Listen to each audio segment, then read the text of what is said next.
views expressed on this show are those of the host and not affiliated with WVOL, its owner, staff, or management.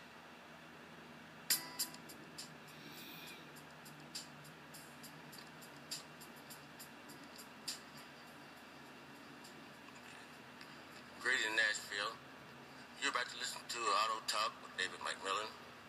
We're coming to you live, Nashville, Tennessee, and we'll be here from 9 to 9:30, or every morning, Sunday morning, from 9 to 9:30. I'm looking to have a great show today. We're going to be talking about how to buy a used car. And it's a lot of things in going into buying a used car. And a lot of people buy a used car and they don't have any idea what's going on with the car. So I was trying to give you an idea of how to search out and buy a good used car. And before we get into the program, I would like to identify the station. This is WVOL at 1470 on your radio dial.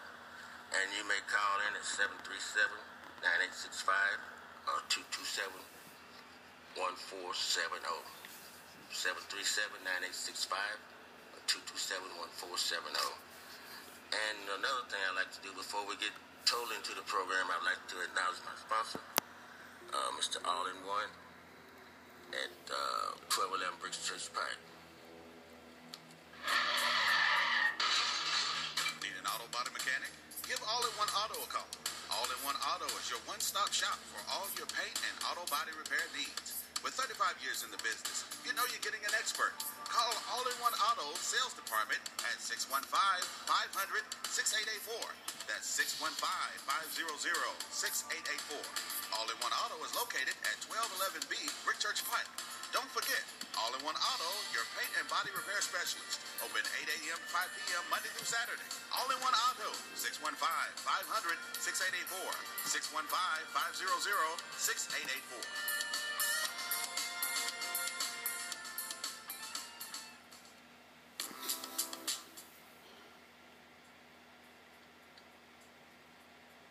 Okay, we got our sponsors out of the way, so now we're going to go into the program. I'd like to say you listen to the My 147 here in Nashville, Tennessee. It's 1470 on your radio dial. And you can call here at 737-9865 or 227-1470. And I would have open lines beginning at 9:15. Open lines at 9:15. You may call in. But right now, I would like to listen to the subject of the show is how to buy a used car. In my mind, I think buying any type of car is one of the largest investments most people will ever make. And it's good. If you want to make a good investment, you want to make sure you're getting the right car for your service. And used places that you probably value a used car, I think where most people would go to the used car lot. That's one advantage about a used car because they have a deal where you can pay down and pay so much a week or so much a month or whatever. And sometimes you might want to know the person that you're buying the car from. If you go to that used car lot, check the car out, and it's not always what you see is what you get. Sometimes you might see something that looks good at the body, as far as the body's concerned, and you try it out, check it out. But I would suggest most times, if you go to a used car lot, you might want to take a mechanic with you. You might want to ask him to let you test drive the car and observe the car. Look at the car, look at what's going on with the car. Check your oil, check the battery, check the oil for discoloration, check your radiator fluids for discoloration or whatever. And another place you might want to buy a car is at an auction. An absolute auction, what means when you buy the car, it's yours. There's no strings attached, no deposit, no return. You bought the car at the auction, it's your car. You don't have any recourse for any type of way to take it back or whatever, unless you have a problem with the title. If you can't get the title to the car, you probably can take it back to the auction. That's the only description for buying a car at an auction. But please, if you go to the auction to buy a car, make sure you take someone with you that's knowledgeable of vehicles. Because sometimes the car comes through the line. I've seen guys buy a car at the auction. They drive it through, bid on it, the engine runs good, and you get ready to leave, the car doesn't have a reverse, or something's wrong with the transmission. You don't have a reverse in the car, you done bought it, paid good money for it because you knew the car was running when they brought it through the auction. Drove it through, sounds good, but you don't have any way of checking that. But sometimes what you can do is go to the auction early. You know, you see a car that you like to buy, you think it's what you want to pick out, you know, you can't put your name on it, you just put your name on it in your mind and say it's the car I want. So if you do that, if the key is in it, you check it out a little. You can't drive it off the lot, but you can start it up and check the transmission, check the oil, check everything. But other than that, if you get there and the car is coming through, sometimes you go to an auction, I've seen them have 400 or 500 cars there, up to 1,000 cars they're trying to sell, and they run them through their line extremely fast. They have people hired there to drive them through, and that's what they do. What you do is buying as is. What you see is what you get, and that's one of the downfalls of buying cars at the auction. If you're not buying the car with the intention of having some repairs done to the car, so you should have somebody there with you to observe the vehicle and try to analyze what's going on with it. And another place, some people like to buy cars. Some people buy cars online, and all you have to go on when you're buying a car online is you see the picture of the car, and you decide you want to buy the car.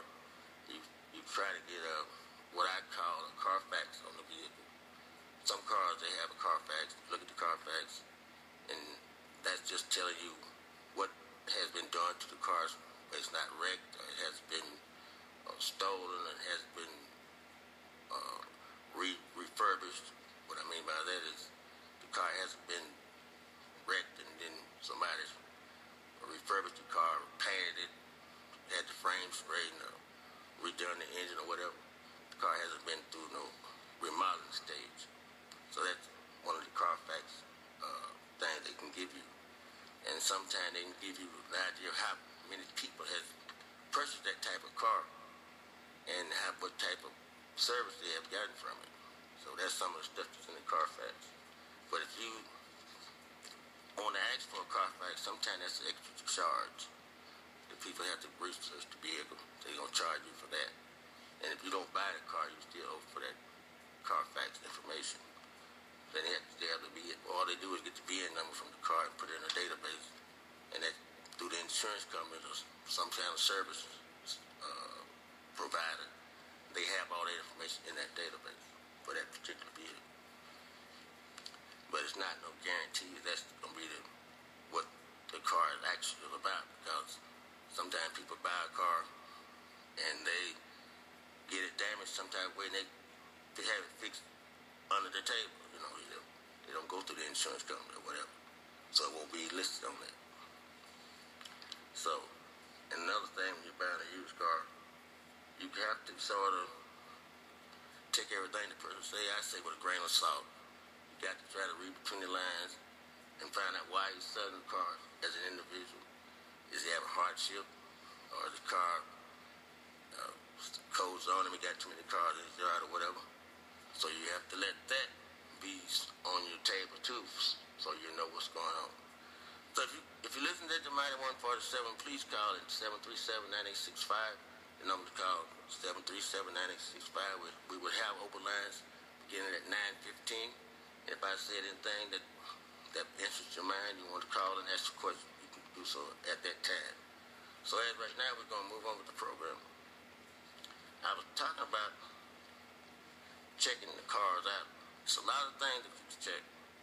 But on buying online, I can't tell you how to check the car on buying online, because I don't think I say you have to go buy the Carfax. So I'm going to go to another stage of my program. I'm telling you what to look for when buying a used car. One thing you should do, you have in your mind what type of car you want to buy. If you say you want to buy a car less than 5 years old or less than 3 years old, or whatever year you want to buy. And you're going to check the mileage. You want to see if the mileage, that's the first thing you look at when you go to buy the car. Look at the mileage on the car and see if the mileage is coherent with the looks of the car. If the car looks like it's been ran through the ringer and it's got low mileage on it, it might be some problem with that. So you got to try to make sure what the mileage on the speedometer say matches the actual miles of the car. So you might look for some clues. You might look in the car, look for an oil change sticker, or look for a repair bill. And sometimes the repair bills will have the mileage on the car when it was repaired. And sometimes they change the oil. They always put the mileage on the car when the oil is changed, when the next oil change is due. So if the mileage on the oil change sticker is higher than the mileage on the speedometer, you know somebody's been tampering with that speedometer. And if you go under your hood, look for little clues of if the car has been repaired. Sometimes you screw or something missing under the hood, or sometimes a screw is missing out of the fender well, or somewhere where somebody repaired the car. It's been wrecked or whatever. And you might want to slam the doors, close the doors, and see how they closed. And just check the car out thoroughly. The doors closed nicely, without any one door you have to slam extra hard to close the window. One door closed moderate or easily. It's a possibility there's an indication the car has been repaired for a wreck or some type of damage to the car. And then you go around the edge of the car, just check the paint. Make sure no paint discoloration on the car. If you have some paint discoloration, that's a sign that the car has been repaired also.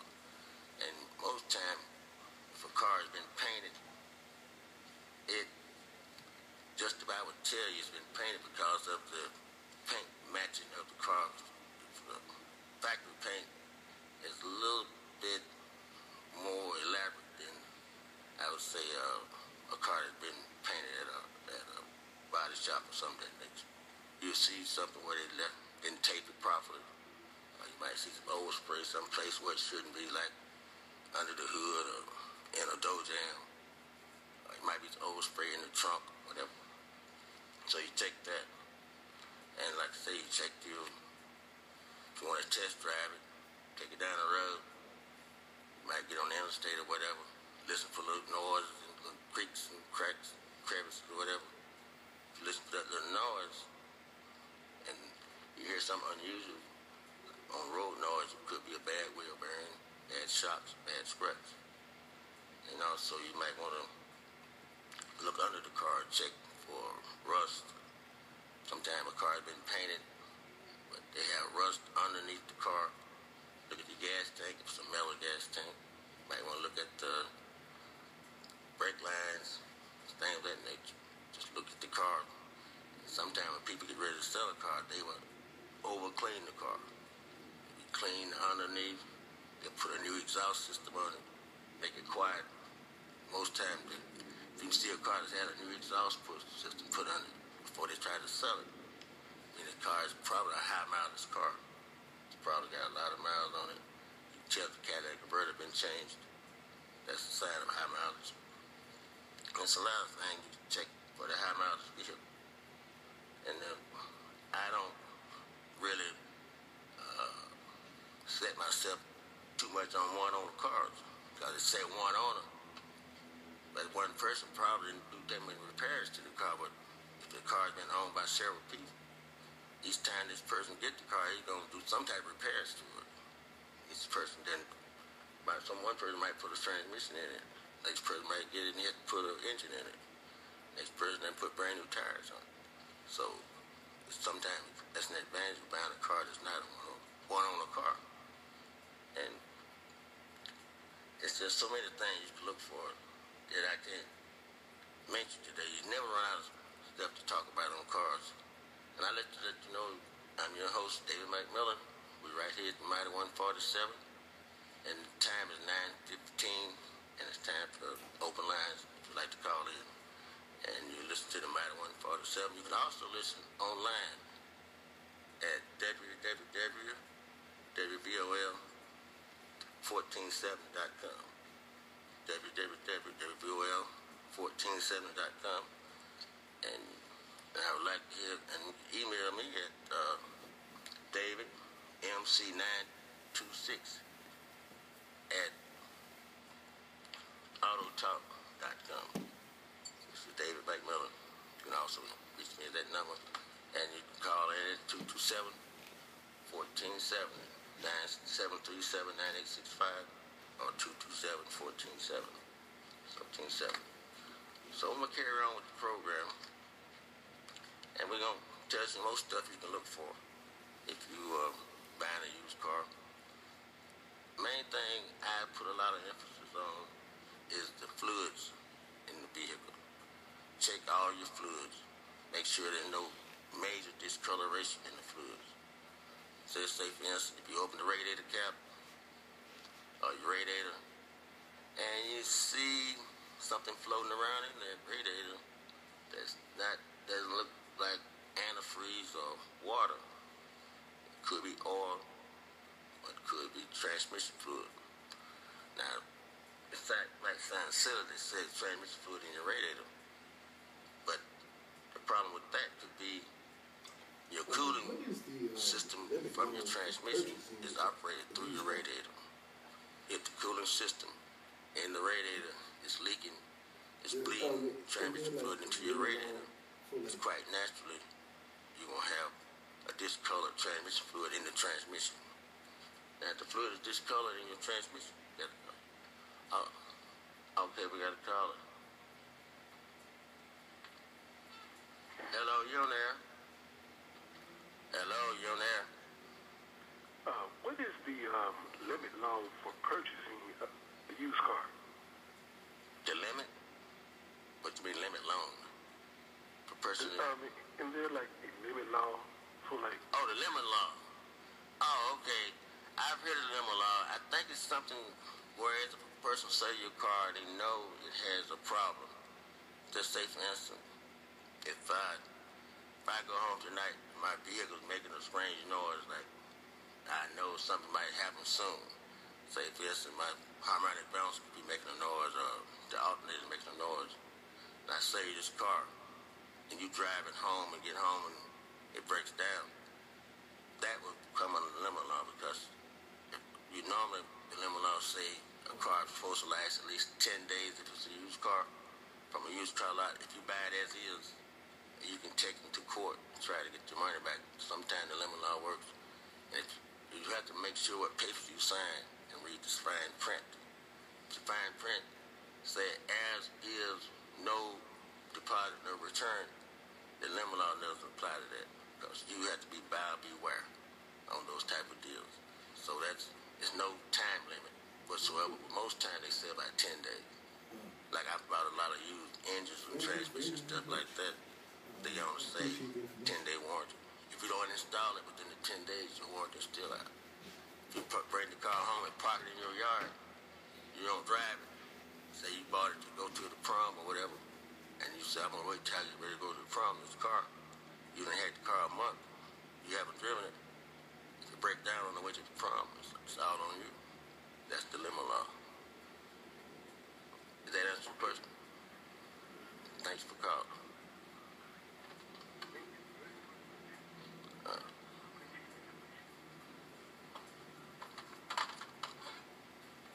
Okay, we're back into the program. I had a question about the limit law, and that's one of the things that the Carfax come in on. If you're trying to purchase the car, I don't think the Carfax go back as far as, I think if your car is over 5 years old, you probably won't be able to get too much Carfax on it, because I think that it's in it, and most times the car hasn't been insured. If you haven't bought it from a dealer, and the dealer warranties out, say cars over 5-10 years old, you won't get too much information on the Carfax. That's why you need to get some first to go to the dealership or the used car lot, or if you're going to a backyard dealer. I call them backyard dealers. You got a lot of people, what they do, they buy cars to sell. They're going to buy this car, you go to the auction, you buy a car, and he's figured might be a little something wrong with it. Might be. Go ahead, caller, you on there? Yes, good morning. I want to get your opinion on when buying a car, would you prefer, is it better to sell your car that you're trying to get rid of, trying to replace, or trade it in? Which way would you get more money? From my experience, I would always try to sell my vehicle. I would not try to trade it because it's something in the trade that would be, especially if the person knows you plan to trade the car, it's going to be an inflation there. He's going to try to inflate the price, inflate the service charges, whatever charge you have to eat up the value of your vehicle. But if you just pay, most times you get a better deal if you pay cash down on the car. You're going to get a better payment plan, and the banks look at that better, and the finance people look at it better. And he's starting to do a lot of manipulating and a lot of struggling with the payments on the vehicle. I would just hold my car, save my money, or sell my car and get the money and pay down on the car instead of trading it in. Because I have ran into a situation like this. I have seen people trade their car in, and the dealer say he gave them $7,000 on the trade-in. And then you see the car sitting on a lot. Next week he's finished selling it for $500, but he want to get it out the way. It's just a deal that he made with you. Just like you have a cash back. That money is your money. You borrow that money, you pay interest on it. You buy a car and they say, well, we're going to give you a $4,000 rebate. That rebate is not really a rebate, that's a loan. And then you have to pay that money back within paying for the car. So all that stuff is between the lines. You have to read between the lines with all these kind of deals you come up with. So. All right. Thank you, sir. Thank you very much. Thanks for calling. Okay, we're going to get along with the program, and I would like to get along with some more stuff I would like to tell you about. We was talking about that when I said discoloration of your oil in the radiator or in your engine. I would like to tell you what colors I call discoloration. Now, you know, if your engine oil is supposed to be black, it's discolored if it's milky or yellow or red. That's a discoloration of the oil because it's not the color the oil should be. Okay, we also was talking about discoloration in your radiator. If your radiator, you open the radiator and you look in the radiator, and like I say, you see some yellow stuff floating around, but now they got yellow antifreeze. So that would be sort of balances out. But most cars have orange, green antifreeze in it. If your antifreeze is looking milky looking discolored as black or this nature. If it's black, you could have a blown head gasket or cracked head because that means oil is getting into your reservoir for your cooling system. So oil should not mix into your reservoir for your cooling system. And if your radiator fluid, if your transmission fluid looks milky or black, it's not colored it should be when it went into the vehicle, probably a sign that the transmission is wearing down real low. Might have low. Sometimes those Cadillacs, they'll say, it'll give you a mileage usage. It'll come up on your dash and say, transmission fluid, 10 miles usage, 90% used up. It'll have an indication in there telling you what's wrong with the transmission. On some cars, it have a light to come on and tell you that. And you have a lot of cars, if you look on your fluids, a lot of your fluids have a mixture. One thing operates another thing operates another thing. So I've seen the brakes. If you have your brake fluid, and it looks funny, it doesn't look like brake fluid, it could be because your power steering is feeding power steering fluid into your brake system if you have the servo type brakes, not the vacuum type brakes. Most cars with those type brakes, with your power steering system operate the brake system, that unit can go out and let the brake fluid terms with. And that can cause you a major problem. Because I've seen that happen many times. And going down the road, if you're test driving your used car, listen for, like I said, listen for little ticks and nicks, noise. Because sometimes you have a bad water pump, or you can have a bad generator, and a lot of times the timing chain can be getting weak. And check and ask if the timing chain been changed or the timing belt, if that apply to that vehicle. So sometimes they have those rubber belts, I call them rubber bands, in your engine that operates the timing chain, controls the valves and stuff of that nature. Those cars are recommended to be changed. Those belts are recommended to be changed at least 100,000 miles. But I recommend to my clients, they get about 75,000 miles on the vehicle. Change that timing belt, because that could cause a major problem with your vehicle. Time belt break on some of these cars, they call it interference. Interference means if your timing belt break, it's going to bend the valves, it's going to damage the head. You have internal damage to your vehicle. Sometimes it can even destroy your pistons and rings, and it could cause your whole engine. If your pistons and rings are damaged due to a timing belt breaking, it'd be cheaper to buy an engine or either get another car.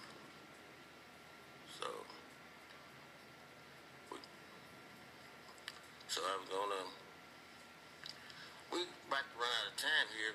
If I have any callers, please call in now at 737-9865, 737-9865 or 227-1470, 227-1470. And I enjoyed talking here today. And I'd like to mention a quote that I saw not too long ago. It's a quote which said, to the wrong that need resistance, to the right that need assistance, to the future in the distance, give yourselves. And that kind of gives uplifting quote. I don't know who said it or where it came from, but I think that's a good quote to think of. It gives you courage. You might get someone else courage to make it through a day sometime. So I would like to mention my sponsor. We got another caller. Carl, thanks for calling, Carl. Hello. Yes, sir. I'd like to ask you, is there any advantage to purchase an automatic versus buying standard shift? Oh, that's a major good question. I would always think when you're buying an automatic transmission, that's from the old school. The automatic was a luxury type thing. It costs more to operate. The transmission costs you more. You burn more fuel. The advantage of buying a standard shift is cheaper to maintain. Most time it's cheaper on fuel. And a lot of time, like I say, it's cheaper. It's a cheaper type transportation, standard shift versus automatic. Because automatic, your engine is working just as hard when you in low gear or drive as it is when you take it off or whatever. The engine works just as hard. That's why sometimes, because when you have an automatic transmission, your car has a miss in the engine, it won't change gears properly. But if you're driving a standard shift, you're gonna change gears when you feel need to change the gears. And plus, if most time the only thing goes bad with the standard shift transmission is the clutch. If you know how to drive it well, you might not have a problem with the clutch for days and days and days. So that's all the time we have today. And thanks for my calls. And I would like to thank my listeners and my producer, Mr. John Heidelberg, for letting me come to you today. And I'll be here next week, same time. I would like to talk about how to sell a car next week. We'll be dealing with selling cars, trading cars, as well as repairing cars. Thank you for listening.